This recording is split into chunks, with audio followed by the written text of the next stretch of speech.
we are going to get into a bit more Nessy action because he's been pretty active in this scheduling.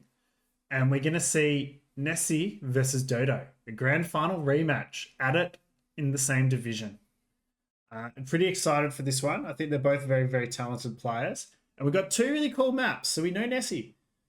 Hyper Random Hybrid versus Dodo. Houseboat. The real APM killer.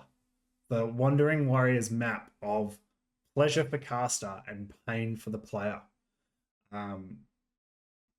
Another player in the division, Hoopla, who I played in the same division as a couple, 2 seasons ago.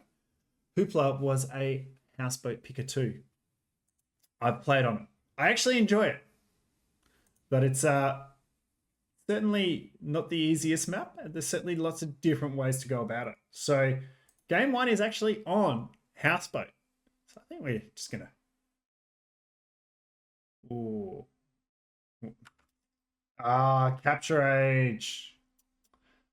Does that thing where it goes, I know Nessy's here. How do I do reset? Cool. I know Nessy's here, so I think it's the same player, but it's Nessy versus Dodo. All right, let's get into it. So, Nessy versus Dodo, the grand final rematch on houseboat of all maps. And Nessy has got a strategy straight off, a villager out. Not how I play it, but I don't mind it. And Dodo hasn't built the house yet because you do start with that house. And straight to, forgot his scout. Ooh, that kind of hurts. And building the house here. Really wants to get the scout out and about. We've got Koreans and Stravidians. I haven't even told you guys the bans for this. I'm so sorry. Let me grab what was banned. 2 times houseboat, I see.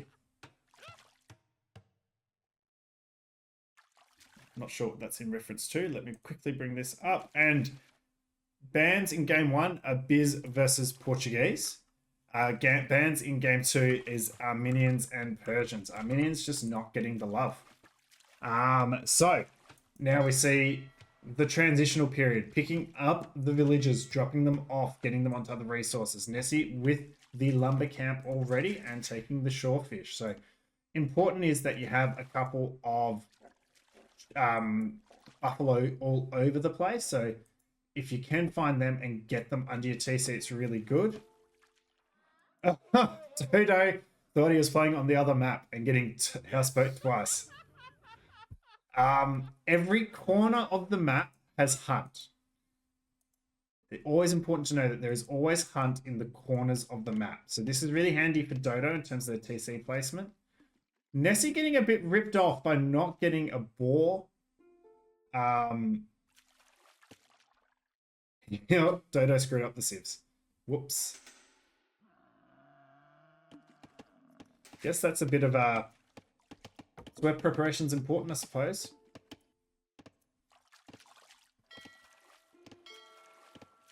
And the rear's offered, which is quite nice. Doesn't have to happen. And Dodo says, no, it's fine. Okay. Man, this could all be a ploy, right? You just talk to them too much so they get distracted. As we see the doc coming up for the Korean player. Now, Koreans aren't a bad houseboat civ. And Dravidians are a good houseboat civ, so I don't mind either player. I love Armenians on houseboat, though. The mule cart just adds a dynamic. Now, we could be scouting with these. And Nessy has found the opponent pond, which is actually really important. Nessy could be scouting with these or could be eating them under the TC.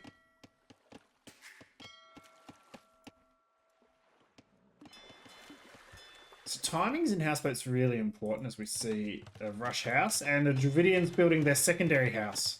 Probably don't need that one.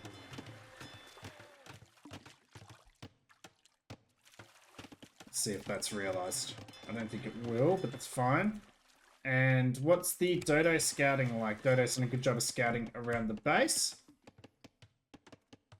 But it's at that point in time when if you lose your pond, it can become quite dangerous.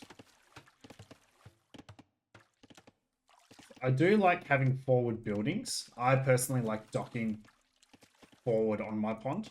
And Nessy's position is actually quite nice in that regard. It means that Dodo has to really skirt around the outside to get a sneaky docker.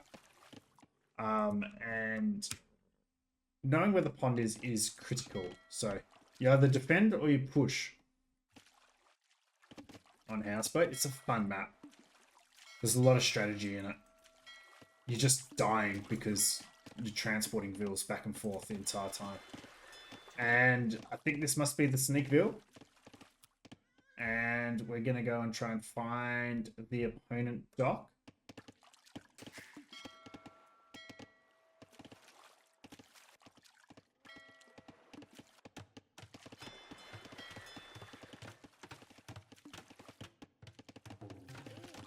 Not having any food under the TC is almost like a cardinal sin, if you ask me. See, Dodo still got a little bit, and I'd love to see the buffaloes like dropped under the TC. At least then you can keep dropping villagers onto the buffalo. But that's okay. Getting up is the next biggest priority. So pulling the boar in, dropping a mill would be really important.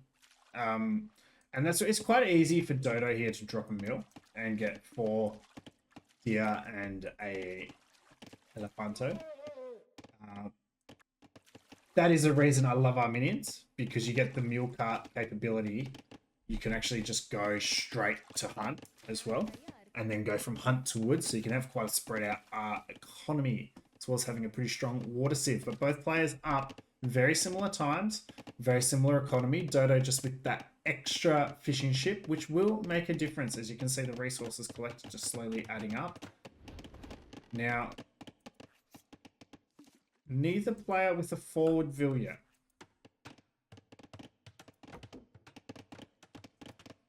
And neither player on gold yet. Oh no, Dodo is on gold. Dodo's second gold out here, and Dodo's got a nice wall. That's actually pretty good from Dodo. And Dodo's going to wall out to here as well. So Dodo's going to secure a nice little corner of the map. And Nessy's actually got a pretty easy wall lock here, to be honest. And then it's a bit more difficult, but should be able to secure a nice corner of the map as well. As we see the Nessy vill going forward. And this should be a Dodo vill going forward. But Nessy does... Oh, this is a docking vill. Okay. Nessy did know where the pond was, whereas Dodo has not yet scouted the opponent pond. But Dodo confirms opponent dock. And I do like the aggression from Nessy. I prefer... And a third dock at home from Dodo. Now, Koreans, what do they lack? Most of all, what do they lack? Demos. So fire ships could actually be quite useful here. That high pierce armor, really good against TC fire. But second vill coming. We see the scout. We get that first hit, could be big. If this is an archery range follow-up, I really like it. As we see galleys coming on. So we're going to try and snipe fish. But we're fine at home. We've got safe economy at home. We can make more fish if we want to. Our pond is secure, which is really important. Now the scout goes down. And the fire galley defense is in. As we see the barracks coming down for Dodo. So Dodo's going to make this about land as well. Nessy's archery range timing is fantastic. Still not eating the buffalo, which kind of hurts me. And quite low food eco. So the castle age transition is going to be challenging for both players, actually. The demos from the Dravidians could be big. We're forcing a lot of investment into water protection. So that is really big for Nessy. It is going to delay that archer transition as we see archers and a blacksmith up. Man, I'd even start repairing this. Just do enough to like cause issues, and patrolling the shoreline quite nicely and keeping vision on things. So making sure we don't get docked. As Dodo's unfortunately chopped a hole and not finished the walls. Oh no. Could be a bit disastrous for him. As we see the archer transition for Dodo as well. Now, the way these archers are released are important. So we've got fletching. We're building numbers. Do we wait for the dock to go down? It's been good defense from Dodo. Not overproduced, reacted, but not overreacted. And the archers going out around the back. I really do like that. It could be a little bit of a surprise attack.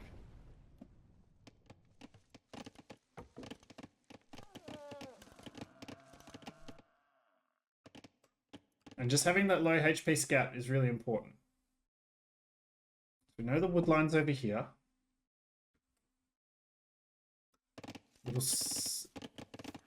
And Dodo doing the right thing. Transitioning food eco. It's kept the docks up. It's producing fish. Can transition into fish traps, but the archers are in. This could be big.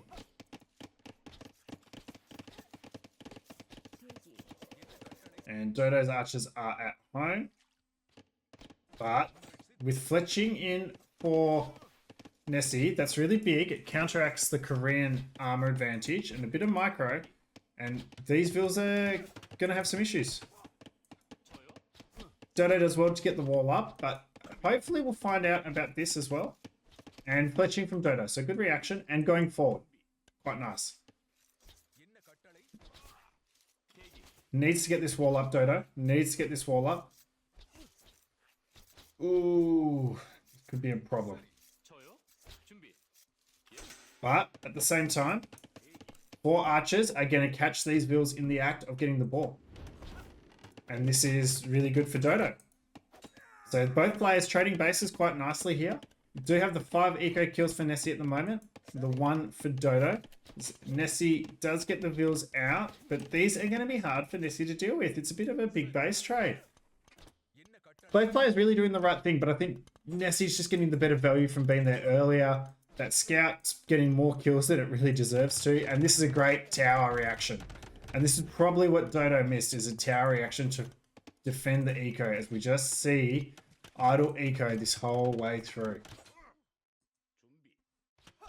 And the skirms are in place now. But that's some great value for Nessy there, as we're at 7 eco kills. But hey, the Dodo archers are getting their work done as well, as we see 5 eco kills for them. So this isn't cut and dry. Nessy just microing those few units around. You see 1 militia. Now we got a couple of scams. The Dravidian scams are great. I'd love to see the galley just dragged over. The skirms are going to deal with that anyway. And Nessy has, with a tiny little bit of market abuse, got up to Castle H. Dodo is actually adding really good food eco in here. I do like that. And still keeping the TC running quite nicely. So Dodo shouldn't be too far away. Has walled off. It's got the 18 on food. It's quite nice. The fish trap economy is always really good. Nessy more with the farm transition.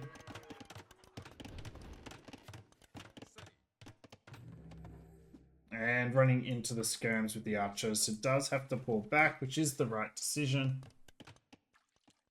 You see Dodo in a slightly better economic position. It's from less idle TC time, but quite far behind on res collected. Nessy did a good job at getting that idle eco. So you can see that number there is quite a lot higher for Dodo. In this map, idle eco is always going to be higher because you've so often just got vills sitting there doing nothing. Now, there's one super important aspect of this game, if you ask me, as Dodo clicks up to Castle Age as well. The most important thing is the second you hit Castle Age, you delete the TC. You just delete the TC. Don't make any more vills. Just F it off. As we see Siege and Crossbow and hopefully Bodkin coming in. Wonderful. And Nessy really looking to push this advantage. But we are going to go 3 ranges from the Korean player. And dropping a tower now.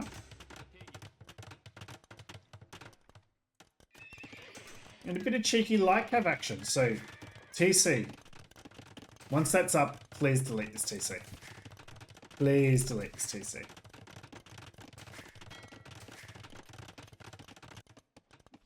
We see the scouts getting in, but they're taking the fights with the archers, not the skirmishers, which is a little bit annoying for our Dravidian player. And he's going to lose their army, which is not quite what you want.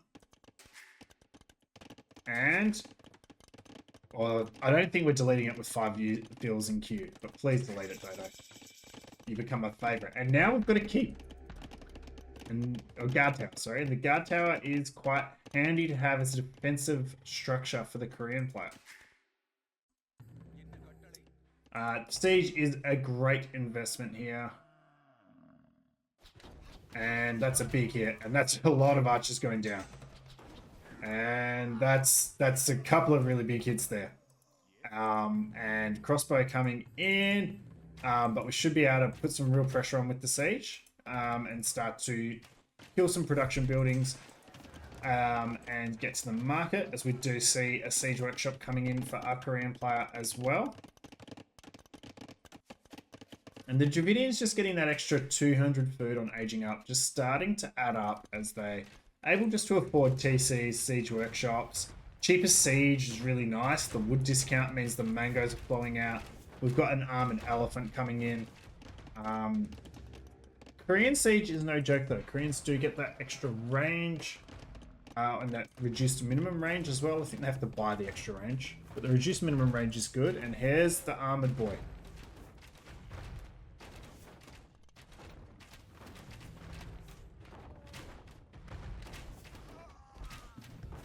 Taking out the barracks.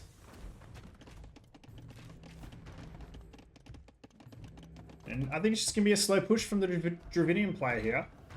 And it's going to be a bit of mango micro for our Korean player to see how we go.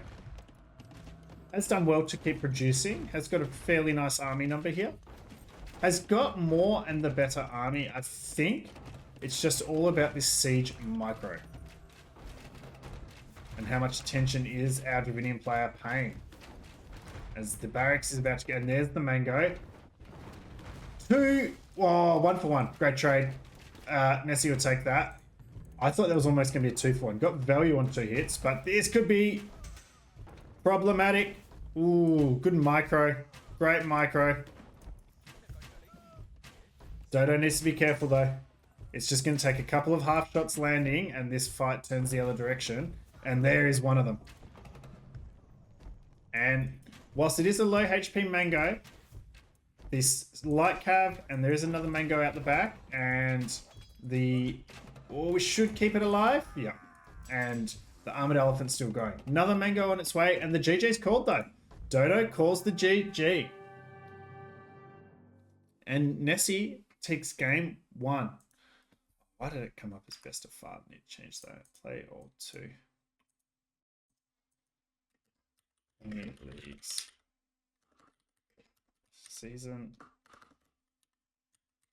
11 division,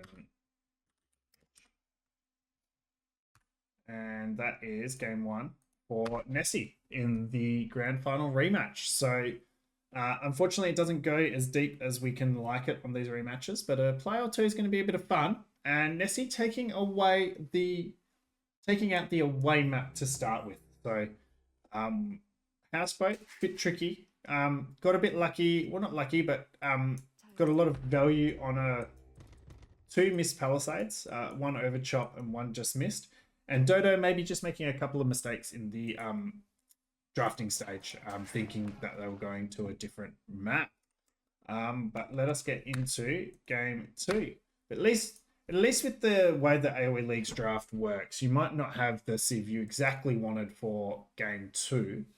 But you can at least, what's the right word? Like you can adjust for game 2 from all the civs. You've only just got the banned civs out of play.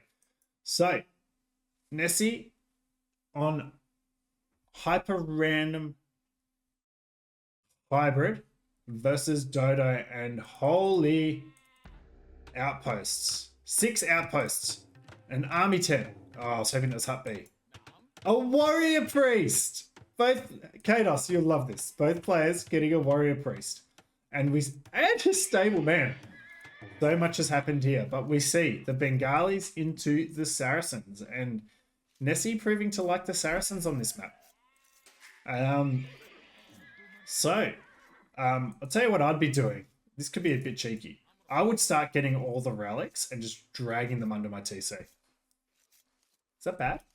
Imagine if you're Burmese, you could just pick all the relics up. And I have to say, big like props to the map makers. The consistency on these hyper random maps and the way things spawn is really impressive. Just that both bases getting equal resources. So we see a couple of high HP. Ooh, 1,000 food on those boars, and sheep not lasting too long, unfortunately, but you want to get those boars in. They're going to be juicy. And again, the water are playing a big aspect of it. So, Alfred the alpaca. What's up? Did you wash before you touch me? Good God, your hands are cold. Did you wash before you touch me? What's up? Did you wash before That's great. I love that voice line.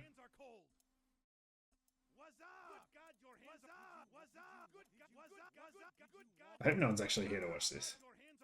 That was fun anyway. Cool. Hyper random scripting is coming out with the goods so far. Coming out with the goods. As you see, ball for Dodo. And Warrior Priest just doing their thing. Assuming Kados has gone back to work, which is a shame because he's missing Warrior Priest action.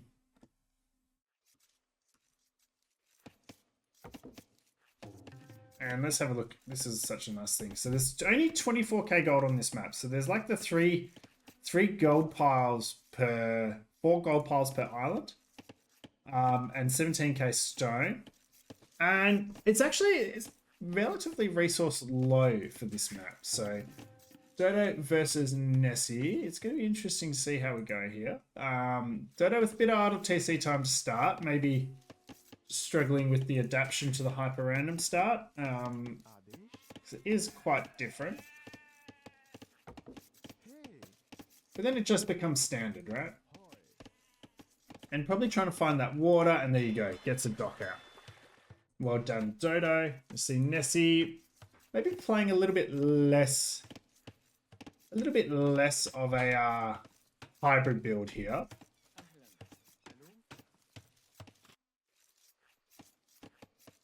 Nessy calling it the best game in AOE ever. Let's see what happens.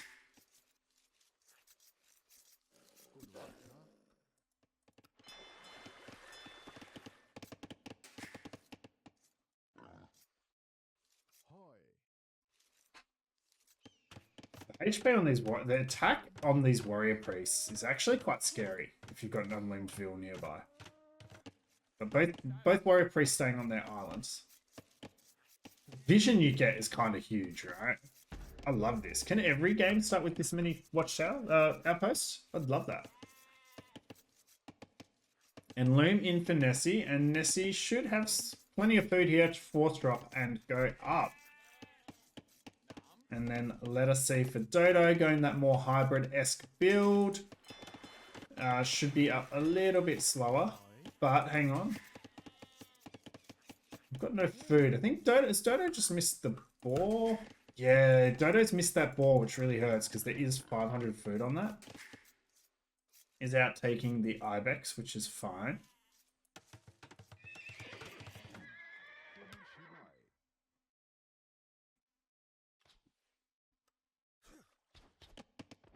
It's just shame. Just missing out on that boar.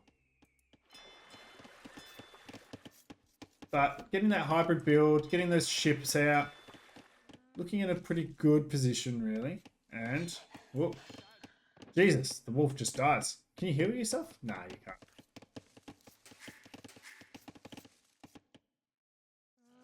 Whoop. Both warriors taking some damage to wolves. What's up? Did you wash before you touch me? What's up? Man, I wouldn't be able to play this game. I'll just keep clicking these things. I've got the sounds really low, but that was really fun. And Dodo does find the ball now, which is pretty good. So it's a bit late, but you can probably drag it in. Probably kicking himself. That was just one tile away. And the GG's called. Unable to get to Feudal Age. I think maybe there's a bit of tilt from the drafting aspect, and the GG's called. Interesting. Okay, so Nessy takes a set 2-all. I think that's not a sign of these two players. I think I'd like to see Dodo get their composure back and fight through into hopefully playing in the playoffs and getting another crack at Nessy, because I think that would be quite exciting. Was there any chat after the game?